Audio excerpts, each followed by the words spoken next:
சொக்கநாதன் பெற்றெடுத்த பிள்ளையாராம்.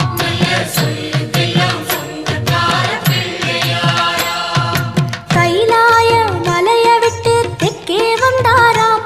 இந்த பிள்ளையாரு பட்டி கண்டு இருந்து விட்டாராம்.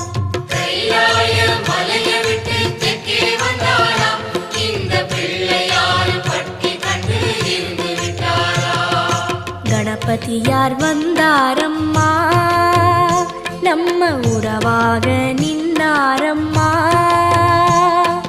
கணபதியார் வந்தாரம்மா, நம்ம உறவாக நின்னாரம்மா. சொக்கநாதன்